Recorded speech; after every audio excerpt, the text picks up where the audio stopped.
What's goody world? I'm back with the homie Nick, Fat Electrician. We have arrived at the father of America's Navy, John Paul Jones. All right, this is a long one. Let's see how long I'm gonna make it. Let's rock. Learn me something, Nick. Behind every big movement in history, there's a hero, and that hero seemingly gets all of the credit, but behind that hero are other men that were deemed too rough around the edges to get any of the fame. For every George Washington, there's a Daniel Morgan. For every Abraham Lincoln, there's a Cassius Clay. For every Omar Bradley, there's a terrible Terry Allen. Shout out to Cassius and terrible Terry, man.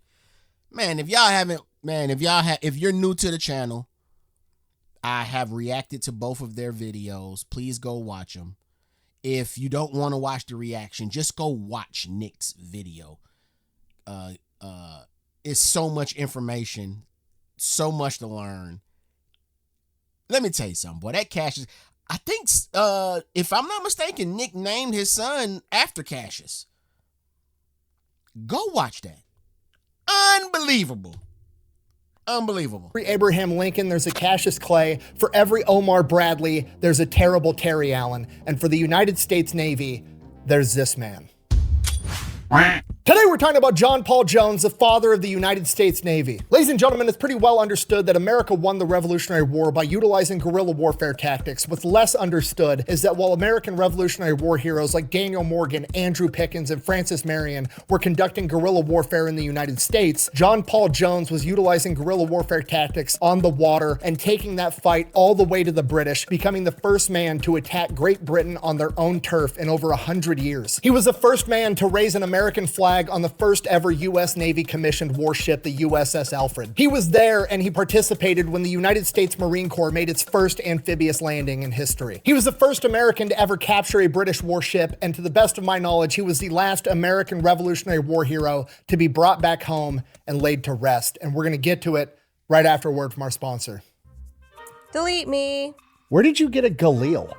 IWI sent it to me. Galil?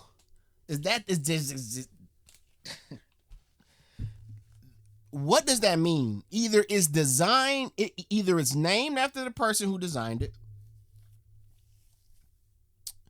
because the name Galil doesn't give assault rifle.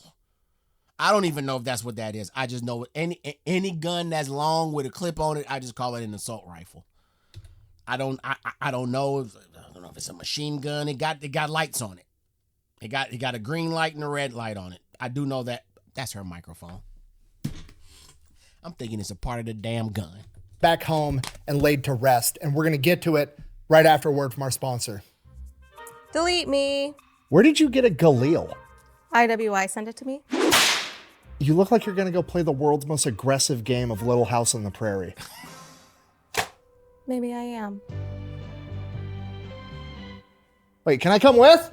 All right, here's the deal. Super simple, straightforward business model. You give them money, they turn around and make sure the data brokers on the internet aren't selling your personal information. What does that even mean? Okay, here's the entire internet and every free service on the planet inside of a nutshell, okay? There's a saying, if you're not paying for the product, you are the product. What that means is pretty much anything on the internet that you use, that's a service, whether that be Google, Facebook, Instagram, Snapchat, all of it, okay? It's all an app, so one of two things is happening. They're either gonna feed you ads, and that's how that company makes money since their service is free, or they're going to collect your personal information, then turn around and sell it to data brokers on the internet, and then they're going to turn around and sell it to whoever buys it, and next thing you know, you're getting 17,000 robocalls every single day. And that's where Delete Me comes in. They will look through all the major data brokers and find the ones that are selling your personal information and submit opt-out requests on your behalf, and then they are legally obligated to comply. And then they'll continue to monitor these data brokers, and if they get your information again, Delete Me will submit an opt-out request again. Basically, you're paying Delete Me to get rid of all the downsides of all of the free stuff on the internet, which I think is absolutely worth it. If you want to check them out, I'll have a link and a discount code down below. Let's get back to the video. Our story begins in 1747 when a young John Paul is born. Note, it is just John Paul, not John Paul Jones.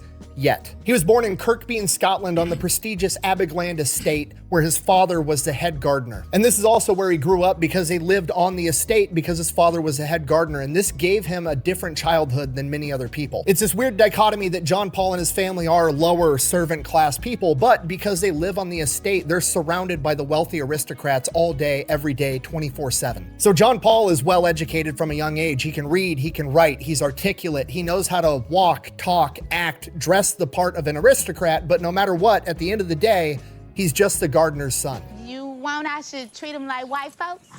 No. What's the name of that Peckerwood boy from town that works with the glass? Boy, that's why I fuck with Nick, man. Come on, man.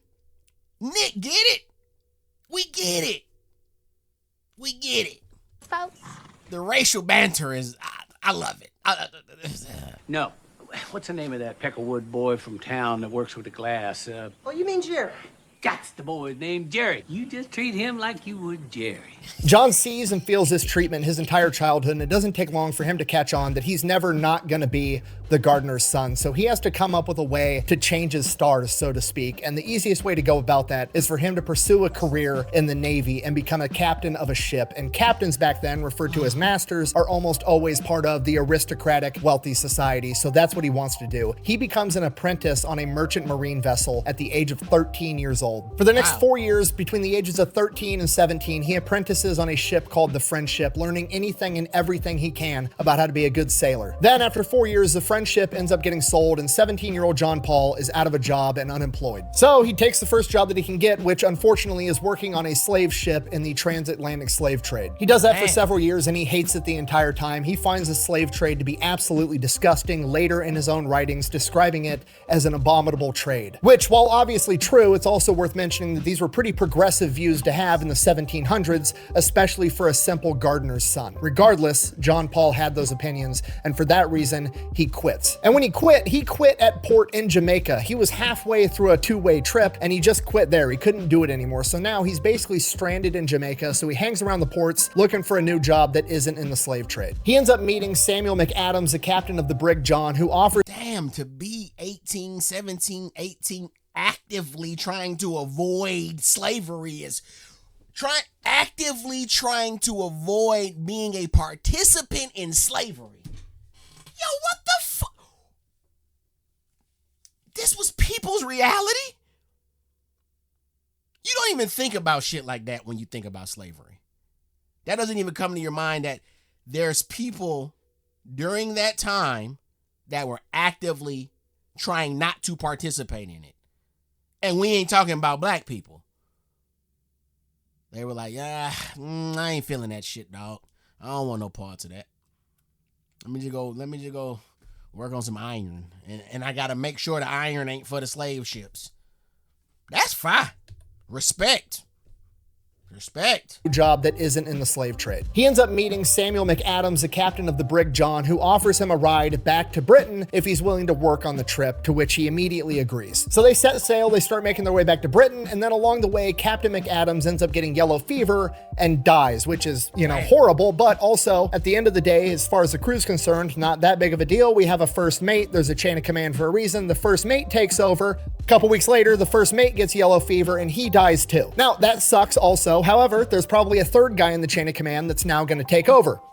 But there isn't. You see, at this point in time, being able to navigate on the ocean was kind of like protected tradecraft. They didn't want everybody on a ship knowing how to navigate the ocean. So usually it was just the captain and the first mate that actually knew how to do it, and everybody else was just kind of following orders. So now the two dudes that had the skill to navigate their way back home are both dead, and nobody knows what the fuck they're doing, and they're basically stranded out at sea. But luckily, the 20-year-old kid they picked up in Jamaica had been studying to be the best sailor that he could for the past 7 years, and he actually knew how to navigate the ocean. He takes command of the ship, brings it all the way back to Britain, no problem. The owner of the brig John finds out what happened. He hears about this 20-year-old hotshot they picked up in Jamaica that was able to navigate his ship from being lost at sea, and he figures, fuck it, I'm just gonna make this kid the captain, and that's exactly what he does. John Paul is now master of the ship. He has changed his stars. He should be in the aristocratic class now. But the brig John is a really small ship. He needs to keep working as a captain and work his way up so he's a captain of a much larger vessel, and that'll cement his role as a gentleman.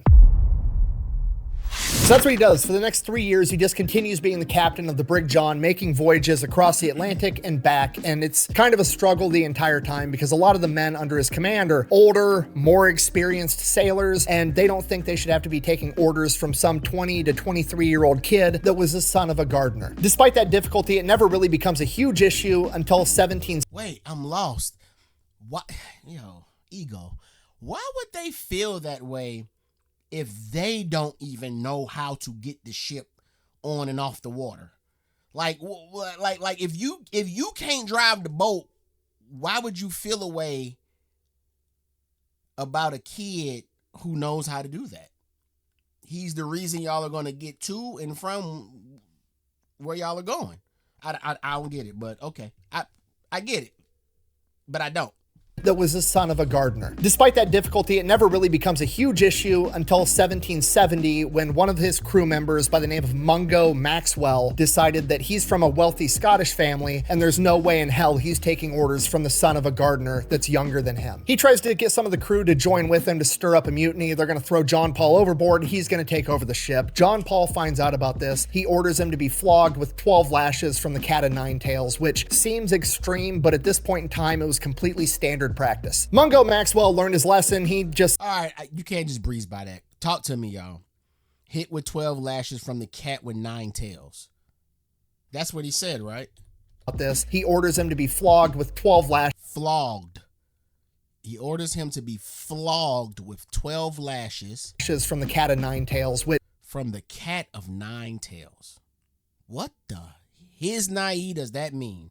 Which seems extreme, but at this point in time, it was completely standard practice. Mungo Maxwell learned his lesson. He just sits down and shuts the fuck up for the rest of the trip. They make their way over to the West Indies. They port. He says, fuck you, I quit. He leaves. John Paul's like, okay, whatever. Drops off his cargo, picks up his other batch of cargo. He heads back to Britain. Upon making port back in Britain, John Paul is immediately placed in shackles and arrested and put on trial for the murder of Mungo Maxwell. Apparently, after leaving John Paul's ship, he found another ship that took off sooner than John Paul did, headed back to Britain, and on that ship, he got yellow fever and he died along the voyage, and now his wealthy Scottish family is claiming that John Paul murdered him. So John Paul has to post bail, get permission from the court to travel back to the West Indies, get documentation from the port authorities saying that Mungo Maxwell was there, he was alive, and John Paul didn't kill him. He gets that documentation, then he has to find out the other ship that he took back to Britain, track down that captain, and get documents from that captain saying, yeah, he was on my ship, he got yellow fever, he died. He gets all those documentations, goes back to the court. His name is legally cleared, but this whole process takes like 6 months, and his name is getting drugged through the mud in the court of public opinion the entire time. So while he's legally not a murderous captain, a lot of people don't know that. So that sucks, but there's nothing he can do, so he just keeps doing his job. And then 2 years later, he is given a promotion. He's given the command of a much larger cargo ship called the Betsy. And the Betsy is a humongous cargo ship. It's one of the biggest ones that Britain has. So at this point, he should definitely be in that wealthy aristocratic class. He should be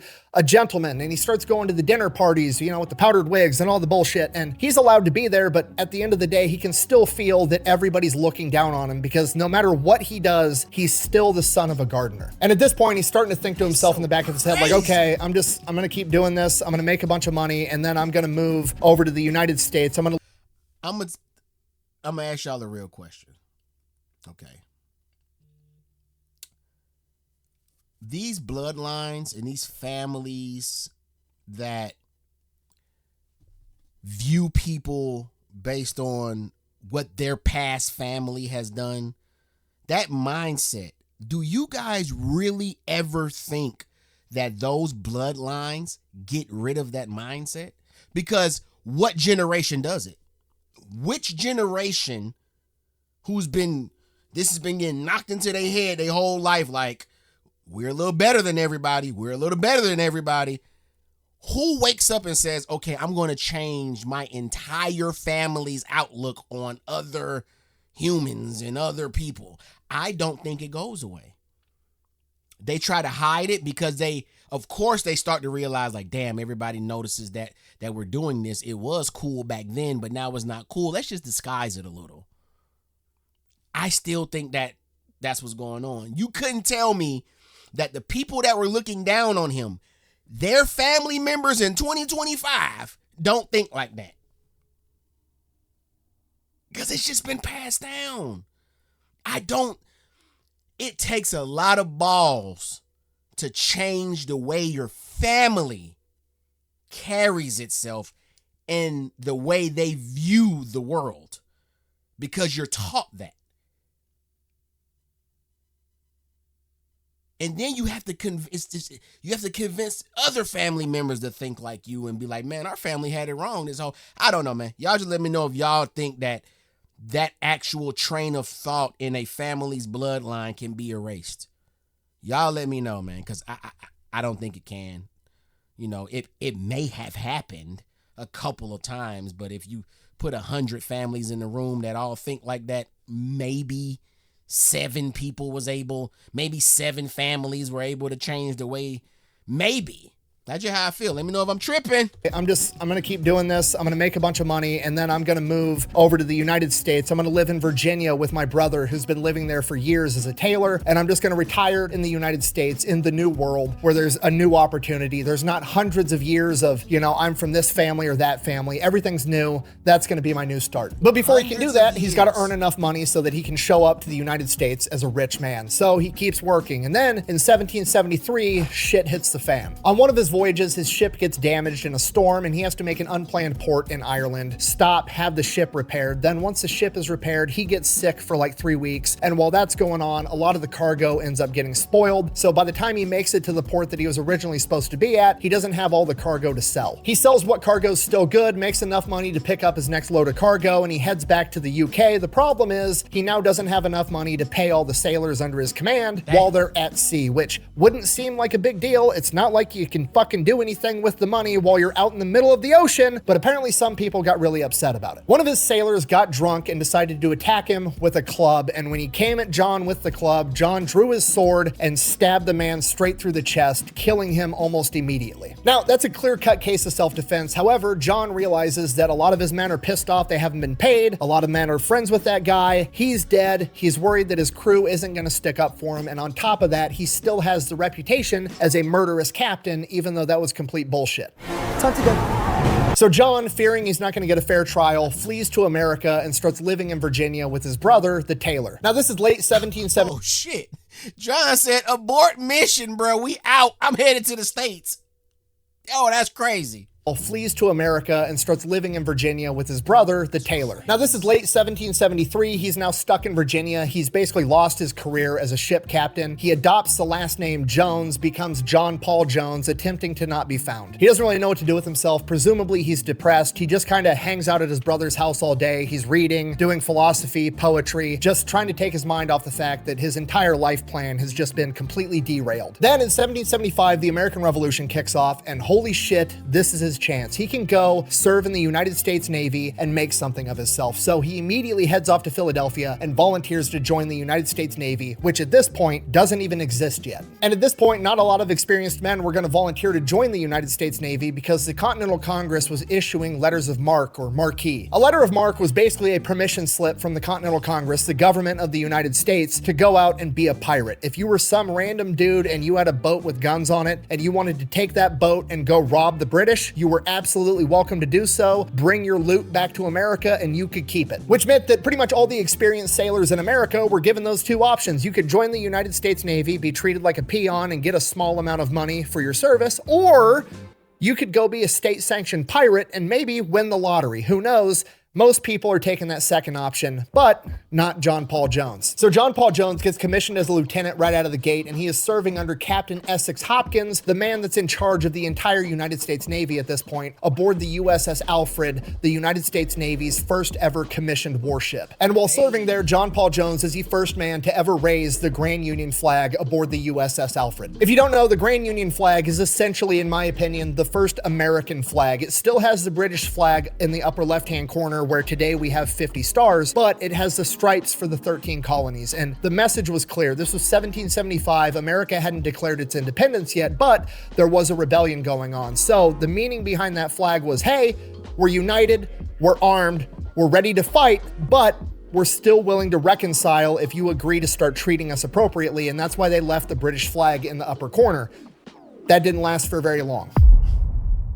America. While serving as lieutenant on the USS Alfred, John Paul Jones is having his crew drill over and over and over again how to fire the cannons. He wants to get them to the point that they can fire this cannon once every 15 seconds because he knows that's why the British Navy is so good. They drill their battle drills over and over and over again like a well-oiled machine. The problem is the United States Navy has no funding. The British have cut off the supply of all of the gunpowder, all of the cannons, all the cannonballs, all the supplies. So they're just drilling it dry, going through the motions over and over and over again. Which also highlights the problem. We need guns, we need gunpowder, we have to get supplies. So in March of 1776, the United States Navy, under the command of Essex Hopkins, decides that they are going to, for the first time in US Navy history, project power. They are going to go out on the offensive and attack New Providence, the capital of the Bahamas. And that's because it is a major British military outpost with a ton of military supplies, cannons, gunpowder, guns, uniforms, everything. They're going to go in there, take it over, and steal all those supplies so they can continue fighting this war. So they're getting ready to take off, and 234 seemingly random dudes show up with guns. These guys are like, some of them are wearing civilian clothing with like hunting coats. Some of them are wearing blue coats. Some of them have green coats. It's just this ragtag crew of dudes with guns, and they are under the command of Captain Samuel Nicholas. And these are America's first Marines, literally men recruited out of a bar, Tun Tavern,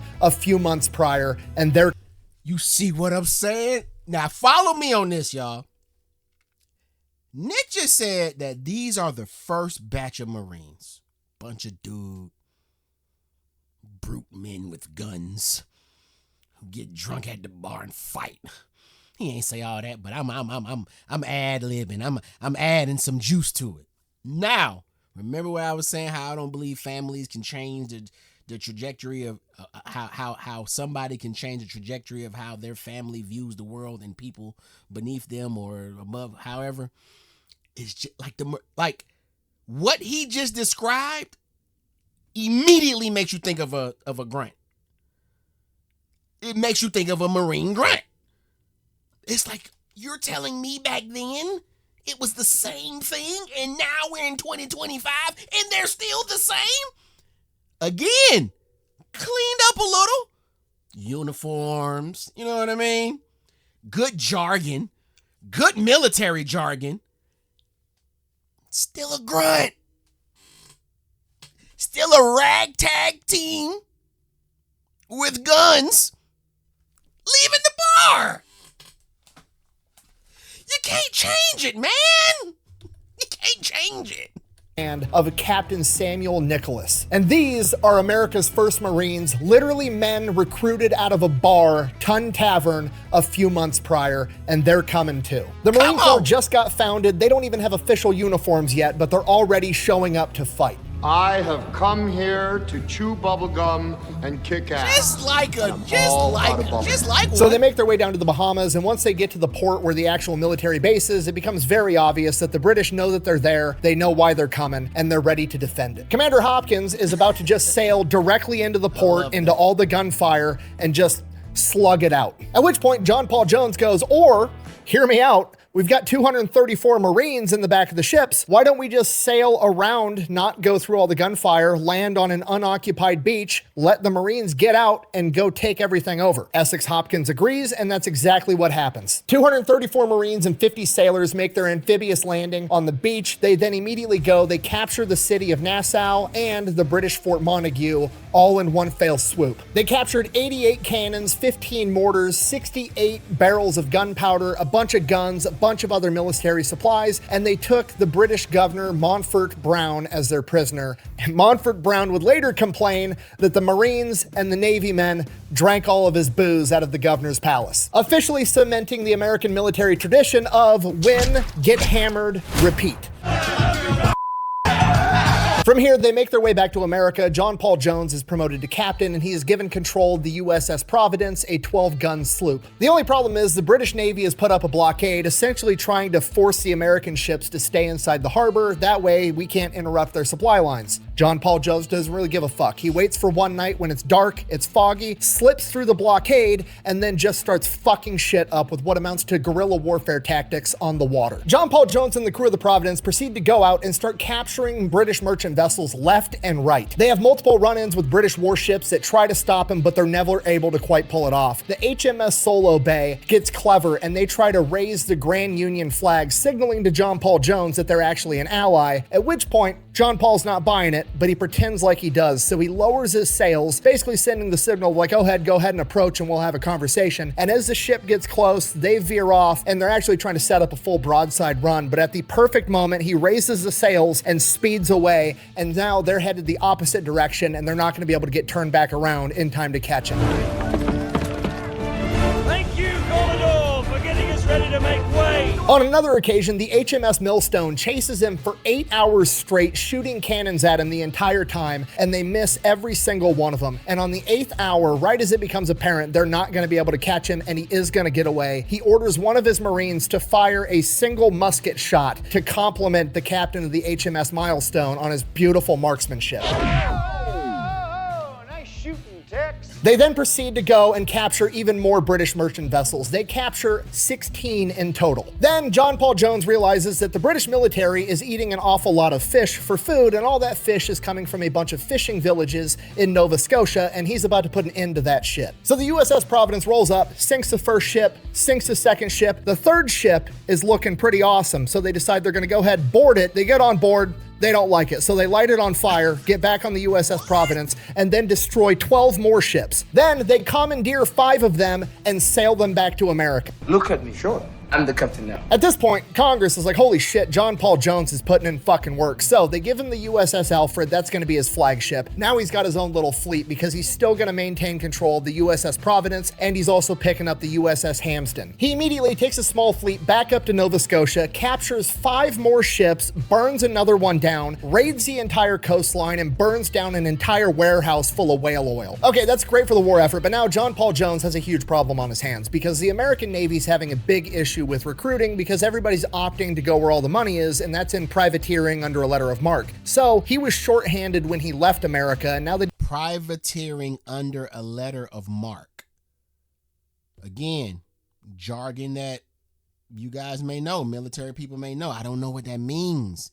Fill me in. And that's in privateering under a letter of marque. So he was shorthanded. He's opting to go where all the money is, and that's in privateering under a letter of marque. So he was shorthanded when he left America, and now that he just picked up 5 more ships, he's absolutely shorthanded. So he ends up recruiting people from Nova Scotia to operate some of these ships for him. That's fine. Next mission, he receives word he needs to go to a coal mine in Nova Scotia, sail up there. There's a bunch of American prisoners being held there by the British military. He needs to launch a raid and free them. On the way there, they run across a massive British transport ship called the Malesh. So he pulls right up with his Marines, boards the ship, takes it over. On board, there is 10,000 winter uniforms for the British, commandeers the entire vessel, continues towards the objective. By this point, the USS Providence is in rough shape, and so is its crew. Everybody's overworked. The Providence is leaking. They want to turn back, but John Paul Jones is like, no, we got to keep moving forward. Just keep it together. We're going to get through this. He gives a speech. He feels like he improved morale. Apparently he didn't, because the USS Providence basically has mutiny. They turn the ship around in the middle of the night and they flee. That sucks, but he still has the Alfred, still has the Hampden, and he's got all the other fishing vessels and that transport that he captured. He continues on his way to Sydney, Nova Scotia to free these prisoners. He gets to Sydney, Nova Scotia, finds out the prisoners have actually switched sides and they're now working for the British, very similar to how the Nova Scotia people are now working for him on all his captured vessels. So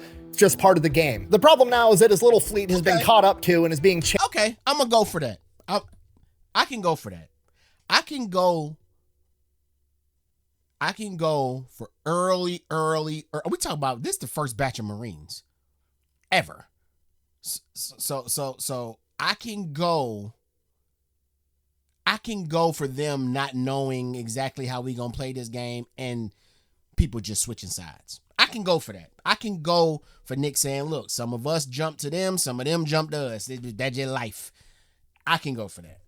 Vessels. So the British, very similar to how the Nova Scotia people are now working for him on all his captured vessels. So It's just part of the game. The problem now is that his little fleet has been caught up to and is being chased by the HMS Solo Bay and the HMS Wilford, two fairly large British warships, and he does not want to get in a gunfight with these guys. So that night, John Paul Jones has a genius plan, okay? He's got all these captured ships, and he has his 2 American naval vessels. So what he decides to do is he tells one of his captured ships, loads it up entirely with the Nova Scotians that are working for him, because he knows that they're not going to be held liable when they get captured, right? All they're going to have to do if the British capture him is be like, look, we were his prisoners, we had to follow orders or he was going to kill us, so they're going to get away scot-free. What he has them do is he has them hang a lantern up on their ship and sail a different direction while his other ships kill all light and continue sailing back towards Boston. The British warships take the bait, they chase down this fishing vessel all night, and by the time the sun is up and they realize what happened, John Paul Jones and his little fleet are long gone. So John Paul Jones makes it back to America, and technically the mission may be considered a failure because he didn't rescue the 300 prisoners, but there weren't actually 300 prisoners to rescue because they had switched sides. He captured all these naval vessels, and more importantly, he captured those 10,000 winter uniforms, which had a humongous impact on all of America. Those 10,000 winter uniforms were then worn by the American forces at Valley Forge during winter and kept them from freezing to death, and they are the exact same uniforms that Americans wore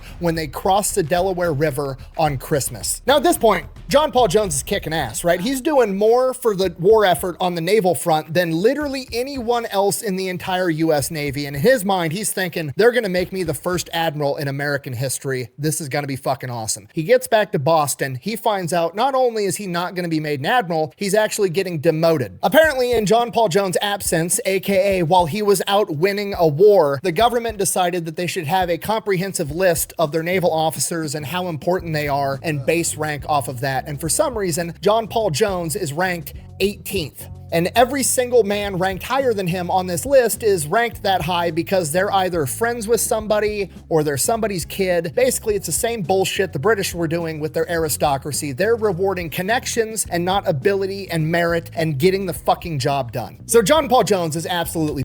Which still is happening in politics today. High offices, high-ranking officers, friends of the family, children, just becausers, fucking plants. I'm with all that shit. I believe all of that. We see it too much. We see it. And not ability and merit and getting the fucking Bronny James. Like, come on, Greece.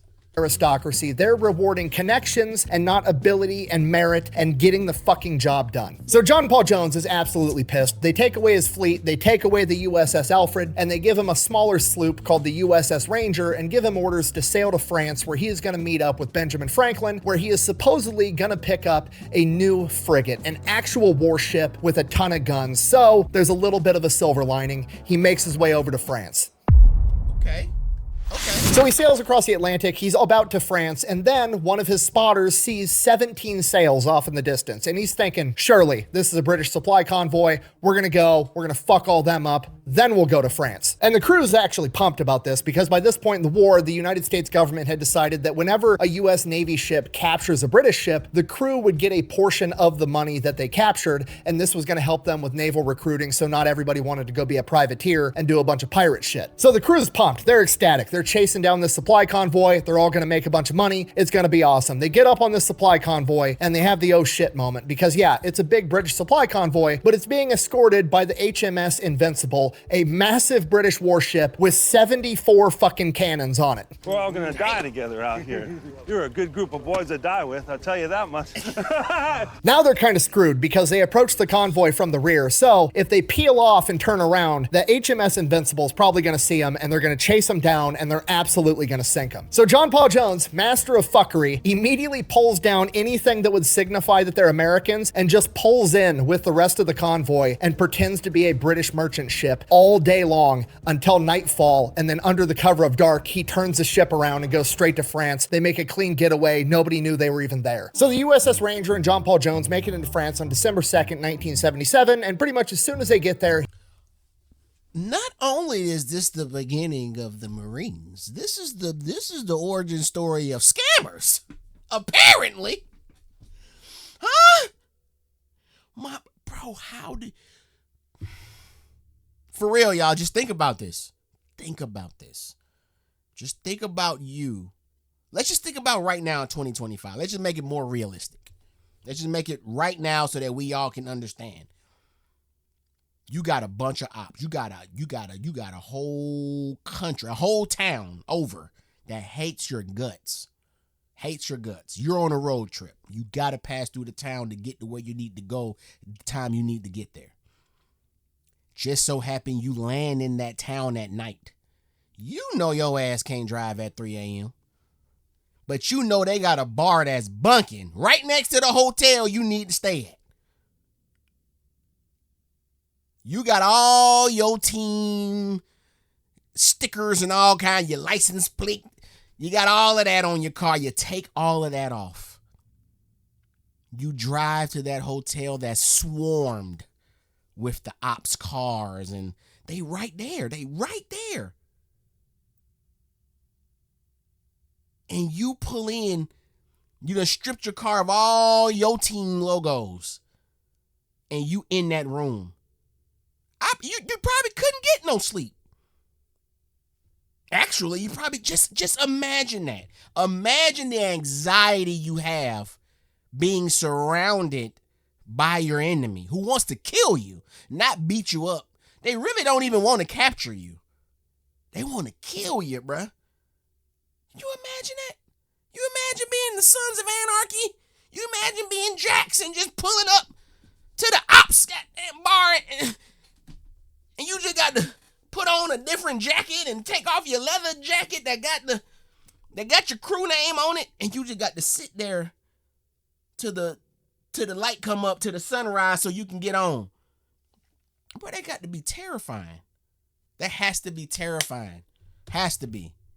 Ranger and John Paul Jones make it into France on December 2nd, 1977, and pretty much as soon as they get there, he finds out that the French gave away the frigate to somebody else. You what? Perfect, great. Sailed across the Atlantic Ocean for literally nothing. This is fantastic. So he ends up linking up with Benjamin Franklin. They end up becoming buddies. He's hanging out with all the aristocrats in France, rubbing elbows, and eventually he realizes he's not gonna get the ship he wants, so he's like, fuck it, why don't you guys just cut me loose and let me go do my thing? And that's exactly what he gets. The orders he receives are, and I quote, distress the enemy. And that's exactly what he do. Britain is already writing newspaper articles about John Paul Jones basically being a pirate after raiding Nova Scotia. They want to see a pirate. He's going to show them what a pirate does. He absolutely covers the deck of the USS Ranger in swivel guns. He gets his hands on every musket and blunderbuss he can find, loads up on Marines and sailors, and sets off towards Whitehaven. Whitehaven is a major port that he's familiar with that's going to have hundreds of ships in its harbor, a major coal outpost, and he is going to go there and try to burn down every ship in the harbor. He is going to be the first man to attack Britain on its own home turf in over 100 years. And that stat's cool to say and all, but you need to appreciate the real strategic genius of what he's actually about to go do. By attacking Great Britain on its own home turf in 100 years, nobody is alive today in Great Britain at this point in time that has ever seen Britain be attacked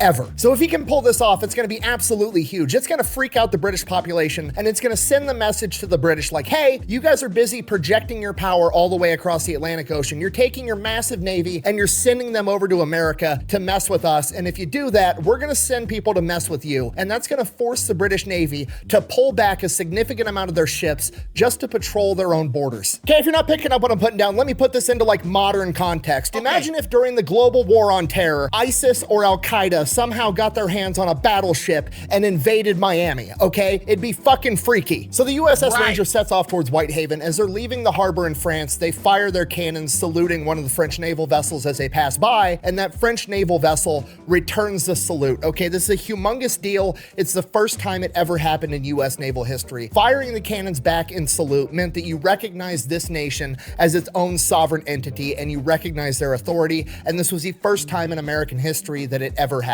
So the USS Ranger is headed towards Whitehaven, and John Paul Jones, his lieutenant, lets him know like, hey, there's some of the members in the crew that want to have a mutiny. They think this is a crazy plan, and they kind of want to throw John Paul Jones in shackles and sail back to America. Luckily, not all the crew is against John Paul Jones on this, especially the Marines who are there to keep order, and they've had his back the entire time. They kind of tamp down the mutiny and continue towards Whitehaven to go on this mission. So they arrive there on April 23rd, 1778, and early morning hours, he has to make a decision how he's going to go about this. And what he figures is he can't take the whole crew out because half the crew's mutinous, so he's going to end up leaving the Marines with the ship because he doesn't want to leave the mutinous crew there. He doesn't want to take them with him because he doesn't trust them. He doesn't want to leave them there alone because they might steal the ship and leave him stranded. So the Marines are going to stay there with the mutinous crew, hold them on the ship, make sure they don't leave John Paul Jones and the men that he has loyal to him. So he's going to go out in rowboats in 2 groups of 15. You got John Paul in one group, and then you got 15 sailors in the other. John Paul Jones is going to take his men. They're going to scale the walls of the fort. They're going to sneak in, kill the guards if they have to, and then they're going to take nails and they're going to hammer them into the ignition holes of the cannon, rendering the cannons absolutely useless so that they don't get shot at. And while that's going on, the other crew is going to go out to the harbor with lanterns and burn every ship to the ground. So John Paul Jones and his crew go, they scale the walls to the fort. The guards are asleep. He's trying to be quiet, doesn't kill them, doesn't fire a shot, trying to be stealthy, goes in, renders all the cannons completely useless. So at this point, John Paul Jones is thinking, okay, good, that's taken care of. Now he's going to go out in the harbor and help the rest of his men burn 100 ships down. He looks out into the harbor. There is a distinct lack of shit on fire. So he goes out there, he's looking for his men. He's like, what the fuck is going on? And then he starts hearing alarms going off. The people in the town are waking up. They realize they're being invaded and they're setting off alarms. He finally finds his other group of men and half of them are drunk. And he's like, what the fuck is going on? It's raining. The lanterns couldn't light very well. They were trying to light ships on fire. They got one ship to actually start burning. It didn't even burn down all the way because everything's raining and wet and they couldn't get a fire started. So apparently the other group of sailors said, fuck it,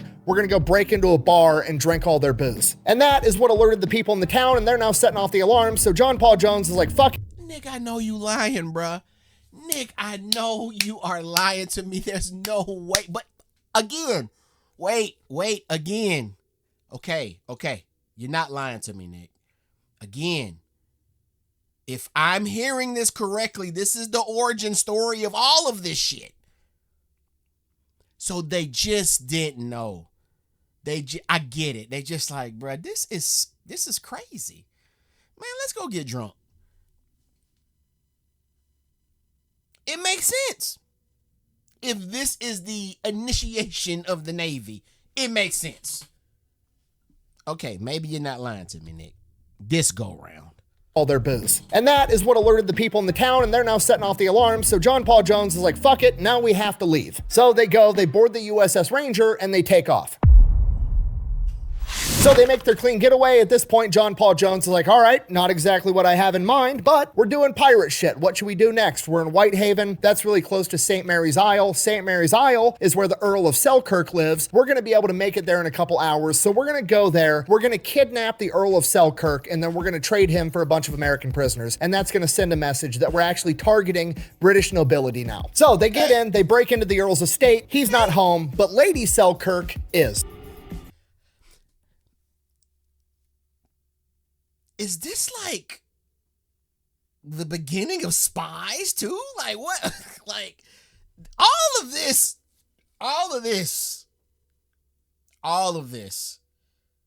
sounds like the origin of a lot of things. I could be wrong. I may have missed something that Nick said, but this just sounds like the first go round, and it sounds like it worked. And it sounds like they adopted these tactics. And this is how certain things came about in our military. That's just what I'm hearing. I could be hearing wrong, y'all. They get in, they break into the Earl's estate. He's not home, but Lady Selkirk is. Hello, Poppy. Now at this point, his crew is like, let's plunder and steal absolutely everything so we can all sell it and get a big payday. And John Paul Jones is like, no, No, we're not going to do that. What we're going to do is we're going to steal one thing. We're going to steal their silver plate, you know, like the silver dining dish for like a tea set. We're going to steal that and only that, and then we're going to leave. Okay, this is perfect. It's the perfect plan, and here's why. Because by stealing the silver plate, it just ruins the entire tea set, which, is that a big deal? No, of course not. But to fancy British nobility, it's the end of the world that grown men broke into their house, and there are now ramifications for their government actions, and it's going to spread across the nobility fucking circles like wildfire that, hey, we can get attacked too, and it's going to negatively impact us also. Okay, but here's why it's actually... No, bruh, wait. Let me let him finish. Hold on. That, hey, we can get attacked too, and it's going to negatively impact us also. Okay, but here's why it's actually the perfect plan, all right? Now, most historians are going to tell you that the crew wanted to plunder everything, and John Paul Jones didn't want to plunder anything, and he resisted, and he fought them, and he ended up brokering this deal where he only let them steal one silver plate, okay? I'm going to call bullshit on that. It just doesn't make sense if you've ever talked to another grown adult ever. In my super duper not expert opinion, John Paul Jones did this because he wanted to bang Lady Selkirk. What do you mean by that? And hear me out, because by stealing... This motherfucker put Drewski in the... Where you from, Nick? Where you from, bruh? Where's your friends? Who are they? How are you keeping up with this? Drewski, Nick? Drewski? A-Town? Atlanta? Alright, bruh. That's why I rock with Nick. All right, bro. Jones did this because he wanted to bang Lady Selkirk. What do you mean by that? And hear me out, because by stealing the one silver plate, he's pulled off the old, I left my hoodie at your house trick, and now I have an excuse to come back later. And I know this because after they boarded their ship and left, he wrote Lady Selkirk a letter where he sincerely apologized, and it wasn't his idea, and he was gonna buy the plate back from his crew and deliver it to her himself. But that doesn't prove that he wanted to sleep with her. If anything, it proves my point that he wanted to be a gentleman and do the right thing. But maybe if it wasn't for the fact that he made duplicates of that letter and sent copies of it to his homie back in France, Benjamin Franklin. Okay, that's really significant for two reasons. One, this is a 1700s equivalent of taking screenshots of you spitting game and sending it to your friends. And two, he sent it to Benjamin Franklin, the most notorious womanizer out of any other founding father ever. You know, I invented electricity. I'm sensing a little electricity right here. Didn't Ben Franklin have syphilis?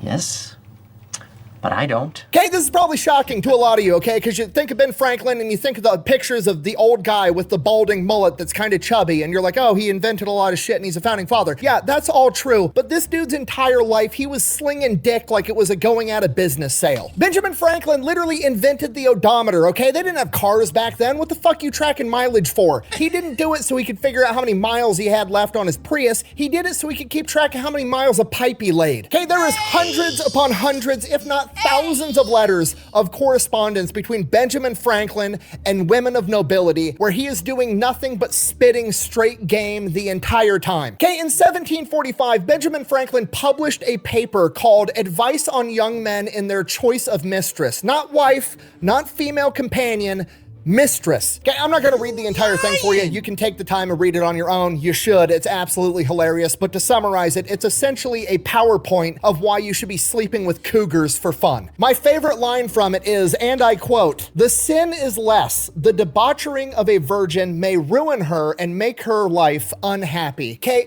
translation, if I sleep with her first, I'm going to ruin her for everybody else. Which I cannot stress to you enough is an outrageous thing to say right now, let alone in the 1700s. Don't worry, I've got more receipts for this than I've got time. Horace Walpole, a British writer, once wrote, "He's too much the favorite of the ladies to escape their notice." Okay, John Adams, you know, like the other founding father, John Adams, once wrote, "The life of Dr. Franklin was a scene of continual dissipation." Okay, translation, Benjamin Franklin gets more pussy than an animal shelter. In his own autobiography, Ben Franklin said, and I quote, "I frequent intimacies with low women." Okay, if you're not picking up what I put down, I'm trying to tell you that John Paul Jones didn't just send a letter to his friend, okay? He submitted his homework to get graded by the master. You have been well. So he was, you know, they always, you know, anytime conspiracies come up about these high-ranking officials and these families, and it's always some perversion behind it.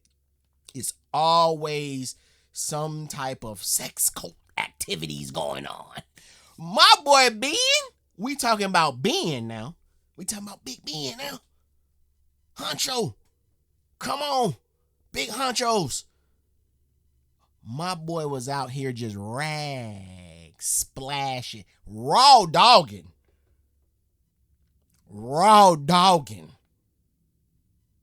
The Stoots. Y'all know what the Stoots are. He out here raw dogging the Stoots, bruh. Oh, man. In the plethoric way, there's a plethora of them.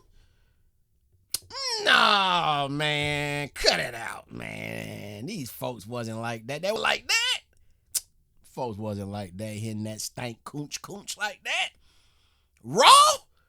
Please. Ben? That how my boy caught syphilis? And okay, he submitted his homework to get graded by the master. You have been well trained, my young apprentice.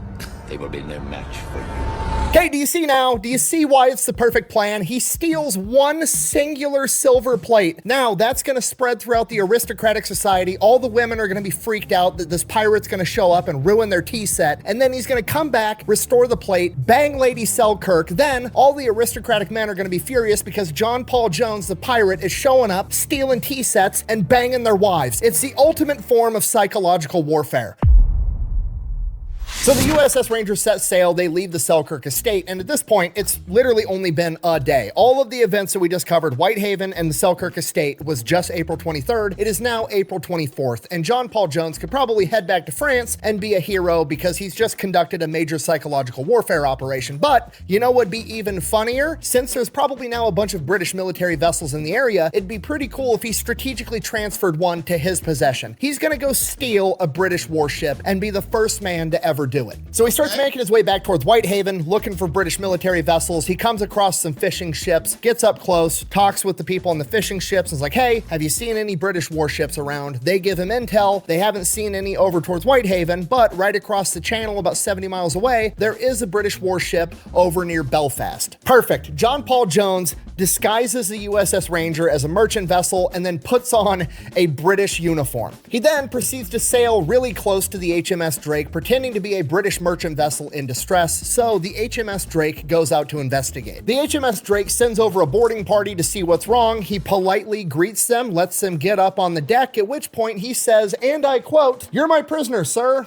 And I'm John Paul Jones." Gotcha, bitch. They then raise the American flag, which essentially forces the HMS Drake to engage them in open water. Now here's the tricky part. John Paul Jones doesn't just want to sink the HMS Drake, he wants to capture it and tow it back to France. Luckily, he's got Marines and he knows how to use them, so they start dancing around the HMS Drake and he gives the order to his Marines to use their muskets and start picking off every officer and every man above deck. After an hour of combat, John Paul Jones's men have sustained 6 casualties and the British 42, including all of their senior leadership, at which point the HMS Drake is forced to surrender. John Paul Jones is now the first American to capture a British warship. But what good is that if nobody knows about it? So he doubles back, goes back to the fishermen that originally gave him the intel, sails up next to him, gives them a cut of the sail and a bunch of gold, and gives them instructions to go tell the story to everybody that'll listen. You just make sure people know what happened here today. He then sails back to France, and he is a Such a bad Gambit accent. Such a bad Gambit accent. I don't care what y'all say.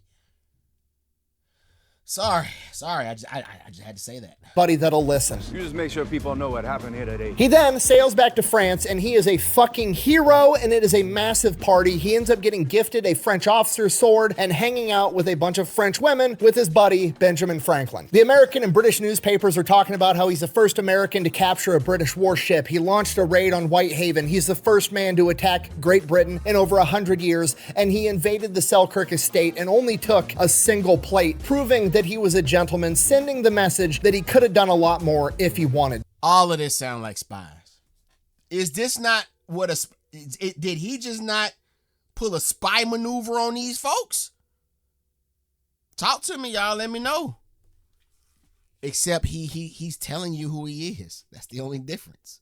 But maybe they just changed that. Maybe they say, okay, maybe we'll do that and then not let them know who did it. How about that? All right.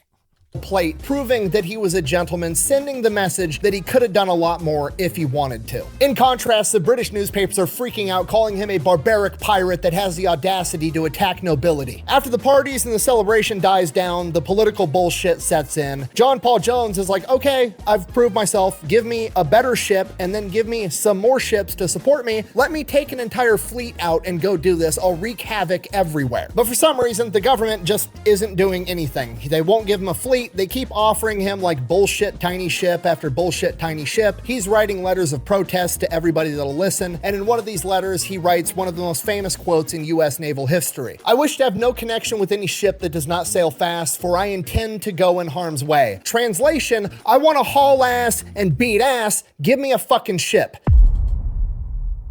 After like 6 months, they finally give him a 42-gun ship that he renames the Bomb Richard, which translates to the Poor Richard, which is a play on Benjamin Franklin's Poor Richard's Almanac. In addition to that, they give him 4 other smaller ships and 380 men, and he now has his own little fleet. And on October 17th, 1779, they leave port to distress the enemy even more. For the next month and a half, they just sail up and down the British coast, wreaking havoc. They seize 12 merchant vessels. They make landings in Ireland and Scotland, forcing the British to scramble and panic. Then on September 23rd, 1779, the grand finale, his little fleet comes up on a massive fleet of 40 British cargo ships. The only problem, they're being guarded by 2 British warships, the HMS Serapis, which is a massive 50-gun frigate, and her support ship, the HMS Countess of Scarborough. Okay, here's the problem. The HMS Serapis, absolutely on paper, should beat the Bomb Richard, okay? Despite what John Paul Jones wanted, the Bomb Richard is not a fast military ship. It was a merchant vessel that he converted into a warship. It's big, it's slow, it's clunky, it's old. But you know what? Fuck it, he's got Marines, we're gonna figure it out. So John Paul Jones is gonna take his weakness and turn it into a strength. What's his weakness? He doesn't have a ship that's that great. He doesn't really care about the ship. That's actually a strength. You gotta realize this is vehicle on vehicle combat, okay? If you're having road rage with some dude in a Lambo and you're driving a 1994 clapped out F-150, you think you're gonna let the dude in the Lambo win? No, you have nothing to lose. So John Paul Jones opens up the fight by pulling up right next to the Serapis and lashing the ships together. John Paul Jones has just turned this into a close quarters slugfest, and he's got Marines. They're opening up with their muskets, their blunderbusses, they're throwing grenades. It is a shit show. The Serapis is opening up with its cannons, blowing the Bomb Richard to smithereens, at which point it becomes obvious the Bomb Richard is gonna sink. The British officer yells over to John Paul Jones, "Are you ready to surrender?" To which he famously replies, "I have not yet begun to fight." He then orders the entire ship to board the HMS Serapis, and they engage in close quarters combat for 3 hours. John Paul Jones and his crew win, forcing the British to surrender on their own vessel. He then cuts the Bomb Richard loose and lets it sink.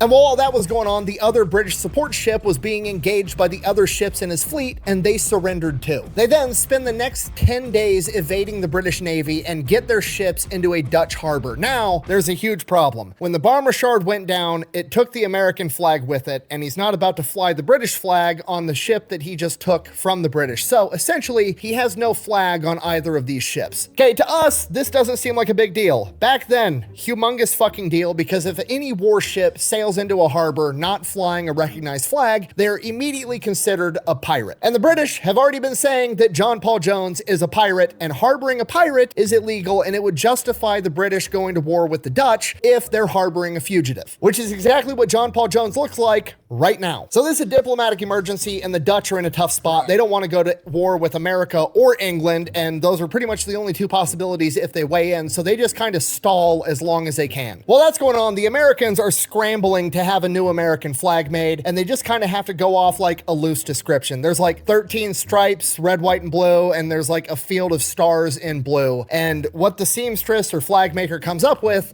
is the Serapis flag. And they're like, fuck it, that's close enough, fly the colors, diplomatic emergency solved. Wow. And from here, everything goes to shit. John might be the origin of scamming, y'all. Or con artists. Pick one.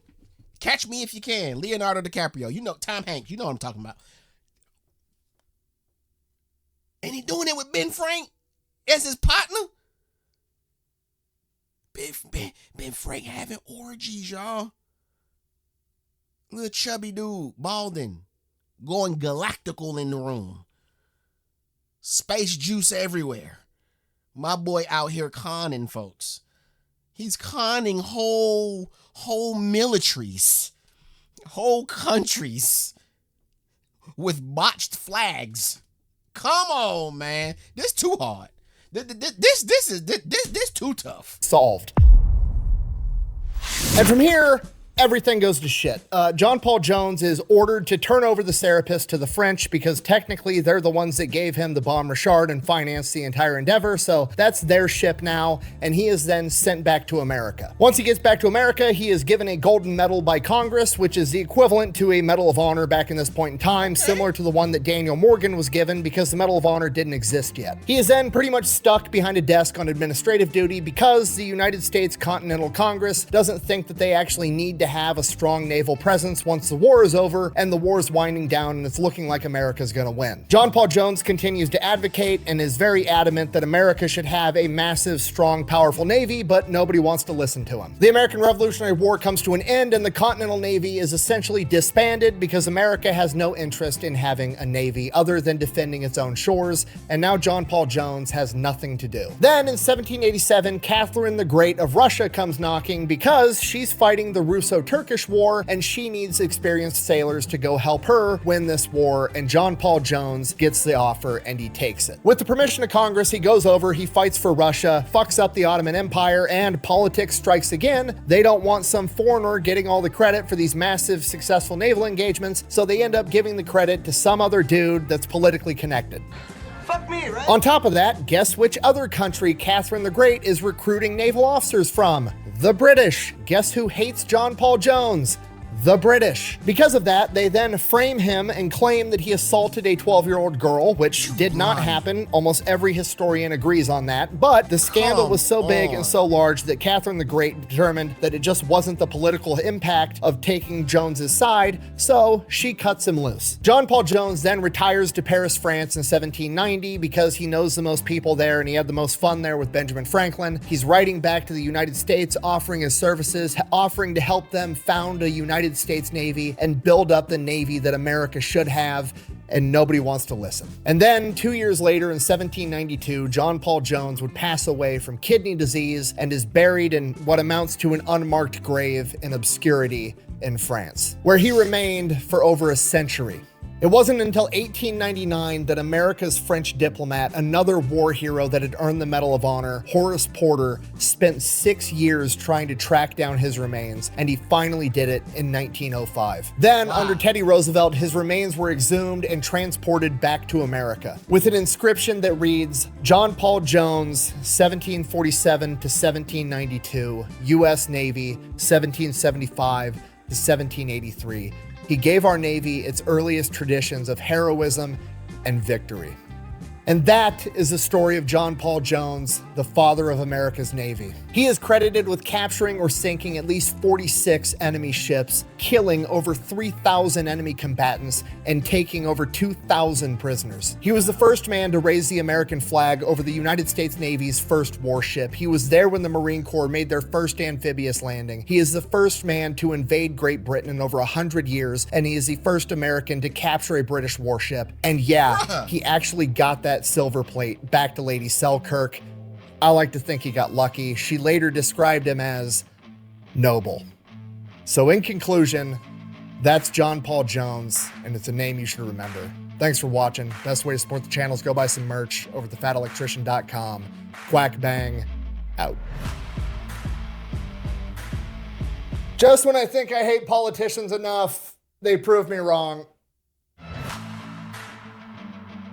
So true. So true, Nick. I forgot my boy Bean was in France having a blast. That was fire. Damn. The fact that the first marine amphibious land, like the fact that it's documented and people know the story is amazing. I could see how the origin of anything could easily just get erased over time, because once you could imagine the pencil pushers, the paper pushers, not thinking it's going to work. Like, oh, they're just going to go out there and just get themselves killed. And then it works, and they're like, we got to take credit for this. So let's just act like that didn't happen, and let's just write what we want. I could see that actually happening. We've probably seen it actually happen in history, but then some stories, some folks like, nah, we gonna make sure the real deal story get out there. And it's out there. It's 2025, and we hearing about the first of the Marines back in 1700s. That's so fire to me, man. Like, comment, share, subscribe. I'll catch y'all on the next one. I'm out, y'all. Peace.